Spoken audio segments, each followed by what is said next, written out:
Carry on.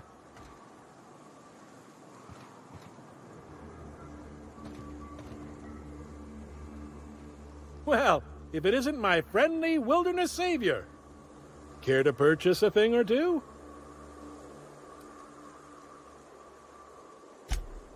Ah, the iconoclasts have folk around the wilderness.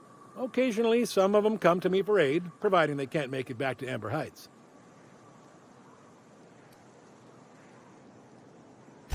Well, I try to keep my head down, but I have heard that Graham fella rambling on a few too many times. Might say he's obsessed, were I the type to say a thing like that.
Hold on to your hats, children. This ride is about to get ugly. Deploying odor neutralizing aerosol spray now.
Could I get another advance, Mr. Nandi?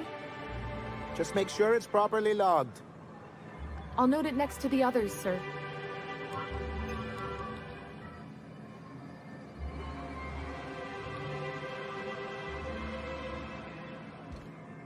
Greetings, and welcome to Monarch Stellar Industries, producers and purveyors of the finest salt tuna in Halcyon.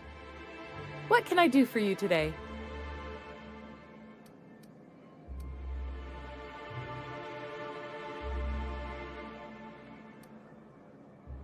Not at all.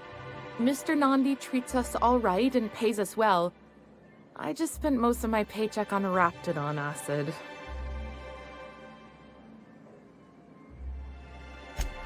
Laws, no. Sometimes it's canid teeth, or mantis worm wings. Whatever Sebastian has in stock, really.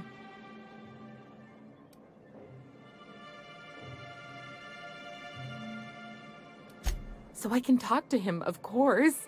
He doesn't get going about much else. Sort of the strong, silent type. Unfortunately, my apartment's kind of filling up with his stuff. And some of the neighbors are complaining about the smell. Would you? I'd appreciate that so much. Maybe don't tell him I wanted you to ask. Just that you met this really nice lady named Celia, and she seemed... Oh, Mr. Nandi's doing that thing where he breathes through his nose real slowly. I'd better get back to work.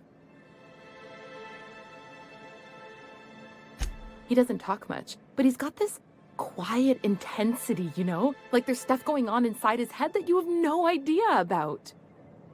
Plus, he's got great legs. It's hard to find a man who doesn't skimp on lower body exercises.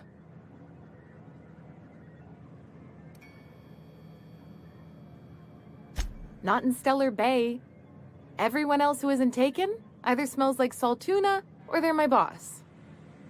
Besides, a man with a good smile and a proportionate upper to lower body ratio isn't something to pass up.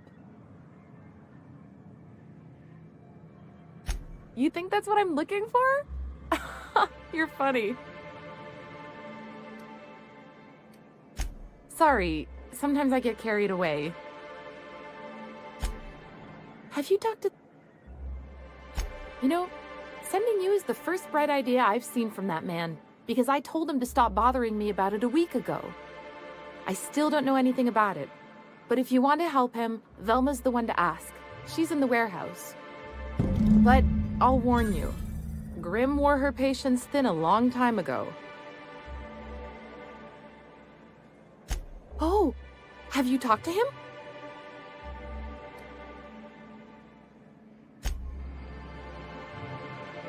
Well, new business turns up at last. Celia, didn't I tell you our new statistics-based advertising model would be a hit? That you did, sir. How can yield improvements of 26.7% not quicken the pulse? How can 32% cost savings not moisten the loins?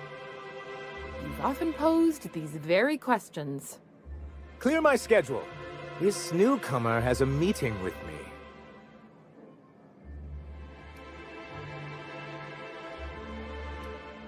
Celia, will you make a note of that for my self-review? Very generous. Noted. But not so generous I can't drive a good bargain. Now, who sent you? Rizzo's, perhaps? Or Auntie Cleo herself?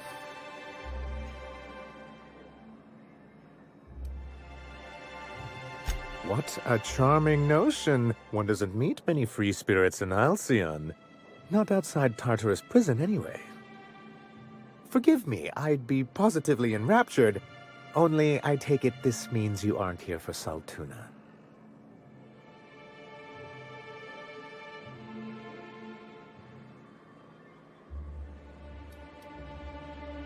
Yes, that's it. Channel your anger. I only wish I could do the same. I had hoped that livening up our advertisements with enticing figures would draw the other corporations back to our bosom, but it seems we're back to the drawing board.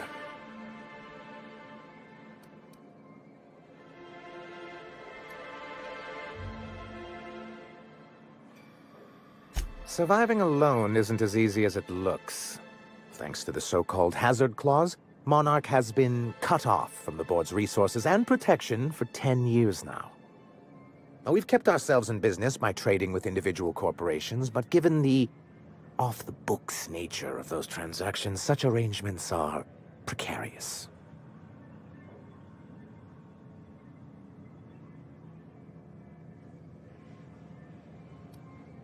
You talk like Graham. Freedom always sounds nice, doesn't it? It makes a rather pretty slogan. But if you sit down and tally up the costs, how you provide for yourself in the absence of aid, how you protect yourself from a hostile galaxy, it starts to lose its shine. Exactly. Intellectualism fuels the train to mankind's future, but the tracks the train runs on are forged from practicality. Yes, it's as though the good vicar has plucked the very words from my brain.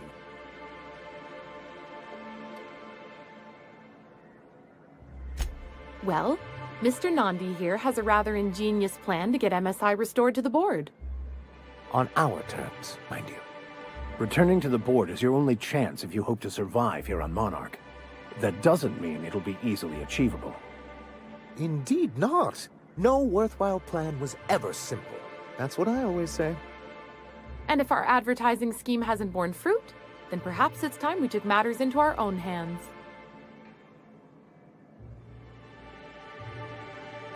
It's true, our Celia is an alarmingly competent middle manager. At any other company, she'd be wasted in data entry. The plan she refers to is a two-pronged approach, and the first part involves seeing Stellar Bay properly defended.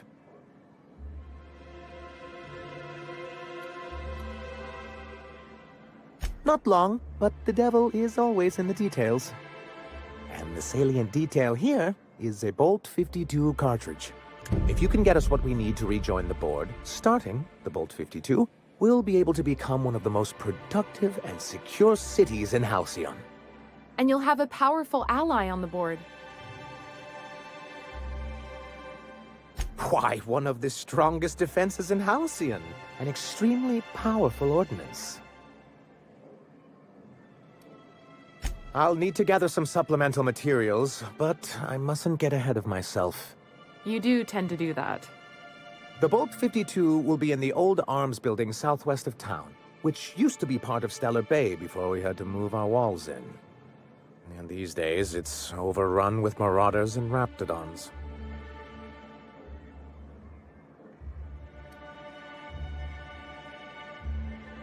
Do be careful. I've lost more than a few people to marauders and raptidons out there. Oh, and while you're at it, there should be a terminal in the arms building with some dangerous information. Perhaps you could delete it so it doesn't fall into the wrong hands.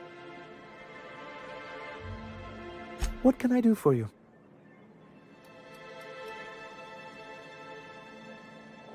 I see. And was his delivery of the MSI authorized greeting up to snuff? Well, that's excellent. I'll see that your feedback makes it into his review. What else can I do for you?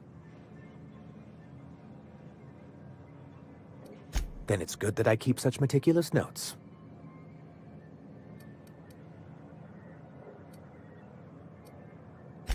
He and his followers call themselves the Iconoclasts. Lawless anarchists, all of them. If anyone on Mars... I will admit, I am keen to meet their leader. Well, be careful what you wish for. Graham has a habit of ruining everything, and everyone around him.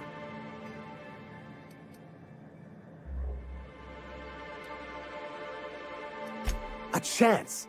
They've been doing this for years, and well, let's just say I know enough about Graham to be confident that he won't change. It isn't just that they drain our people and resources. Every radical act they commit cements Halcyon's image of us all as destructive rebels and pushes us further from the rest of the colony. He's lucky the board doesn't take him seriously enough to keep more than a few UDL gunships patrolling Monarch.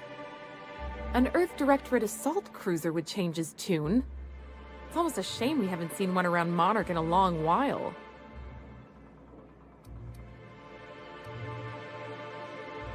Why wouldn't anyone? They own nearly all the resources and infrastructure in Halcyon. Without the board, chaos would overtake the system. Working within the established order isn't a principle to snub one's nose at, Captain. To be on the board is to be part of the colonial community, and being cut off means slow strangulation.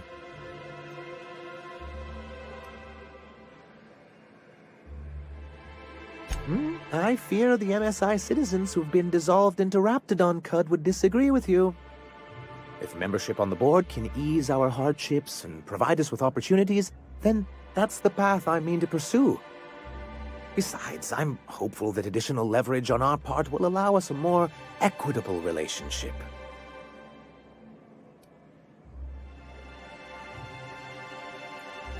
Oh, believe me, I've learned that much. But I'm also not going to leave MSI at a disadvantage. My hope is to maintain the reforms we've managed here, and who knows? Perhaps once we're restored, we could spread them to other corporations. I've asked myself the same thing many times, especially seeing as the legal mechanisms we employed were part of the board's own bylaws.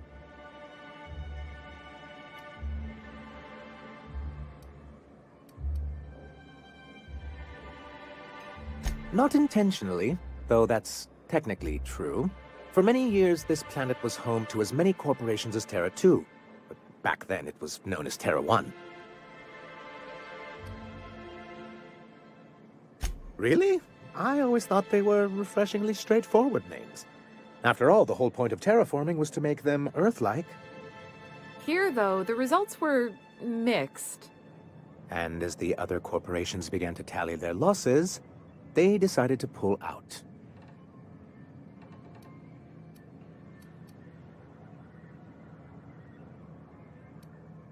Our leadership at the time certainly wanted to. And how did that work out? Most regard Monarch as a lost cause.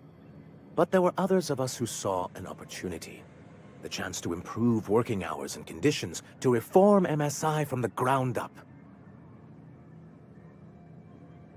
It's humane, but it's also good business sense. Exhausted, sick, and malnourished workers are not productive workers. Even a cursory review of the data bears that out. Anyway, we learned of a loophole in the corporate bylaws that would allow MSI to claim ownership of the entire planet once the other corporation, creating the perfect environment for us to enact these new reforms.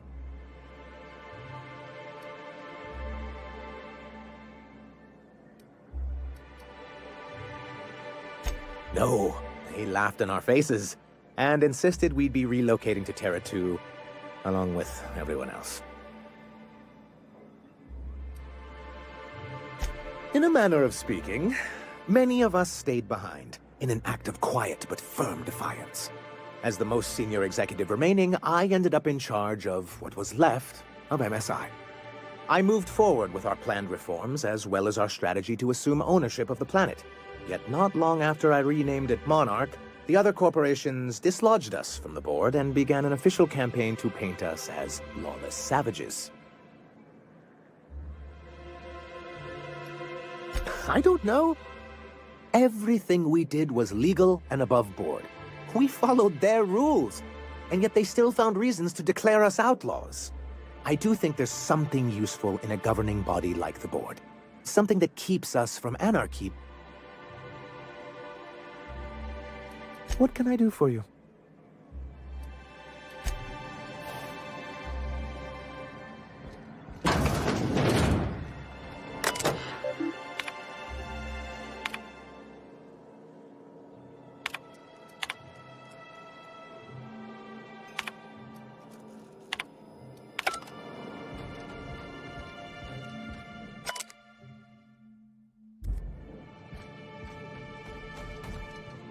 Here to do business with Sandra?